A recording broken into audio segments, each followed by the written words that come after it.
aina ya mawe niliyobeba, sina aina ya vita niliyofundishwa. Mawe niliyobeba Daudi hata wewe ungeweza kuyabeba. Kikombe alichobeba Daudi hata wewe ungeweza kukibeba, lakini uzito wa alichofundishwa. Haiwezi mtu mmoja nielewe hapa. Haiwezi mtu mmoja nielewe hapa. Nasema vipi, uzito wa alivyofundishwa unaamua yale mawe yawe na uzito kiasi gani. Uzito wa namna amekuwa trained by God unaamua atokeaje mjini, unaamua onekanaje kibiashara, unaamua onekanaje kindoa, unaamua onekanaje kiuchumi. Ule uzito wa yale mafunuo. Usiogope kwa ajili yao.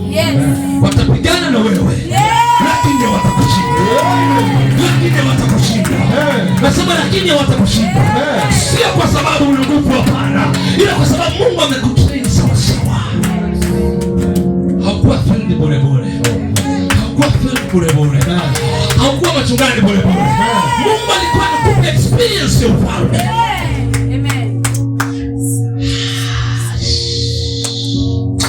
Huwezi elewa ninachosema. Simba ndo anakuaga mfalme wa nyika. Daudi anasema hata simba nilimdhibiti. Ina maana hakuna simba mwingine atakayenizuia. Hata simba nilimdhibiti. Hata simba kwangu alitulia. Hata simba kwangu alikaa chini. Hata simba polini alinizuia. Alingoja nipite na nao wachumba. Nasema nitapita na wewe kwa jina la Yesu. Tapita na wewe kwa jina la Yesu. Tapita na wewe kwa jina la Yesu. Sikuathiri kwa bahati mbaya. Sijapitia ile mapito kwa bahati mbaya. Nilikuwa nafundishwa namna ya kuwa sehemu salama kwenye ndoa. Nilikuwa nafundishwa namna ya kuja kumjenga vizuri atakayekuja. Sikuingia kwa bahati mbaya. Sikupatikana kwa bahati mbaya. Sikusimama kwa bahati mbaya. Nasema sikupatikana kwa bahati mbaya. Anasema mtu mmoja anaitwa Yusufu, hata mliponikusudia mabaya, Bwana alinikusudia mema.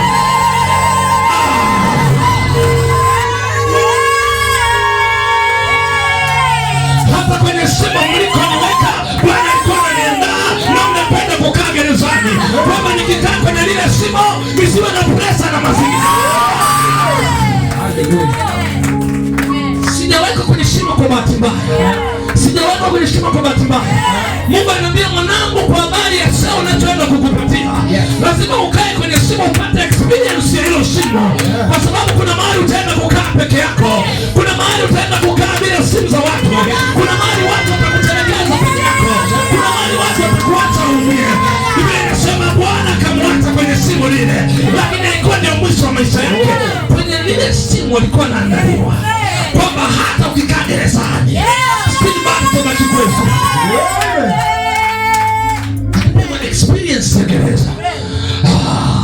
Nikasema huwezi kumzuia aliyeachiliwa.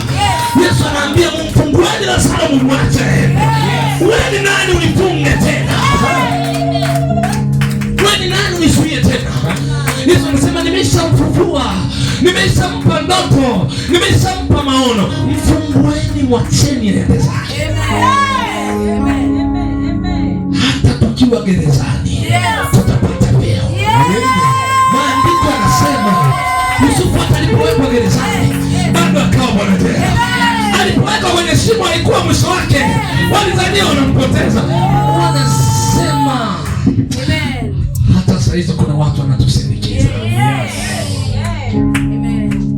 Walipokuwa wanamuuza Yusufu walifikiri tunampoteza.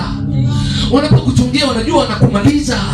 Wanajua my God. Wanakupeleka kwenye jumba ambalo unatakiwa kukaa. Biblia inasema wakati wanamtoa Yusufu, wanamuuza kwa wale watu wageni. Biblia inasema Yusufu alienda, hakuwa na la kusema. Hakuwa na la kusema.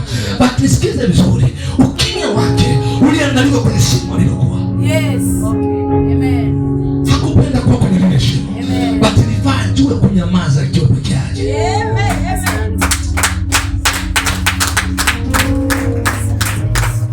Mifumo ya kiroho haihitaji makelele.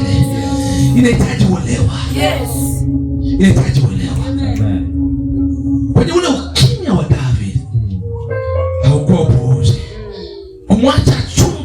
peke yake haukuwa ujinga. Kwenye ukimya wa Yusufu haukuwa uchizi. Kumwacha abaki peke yake kwenye shimo haukuwa uchizi.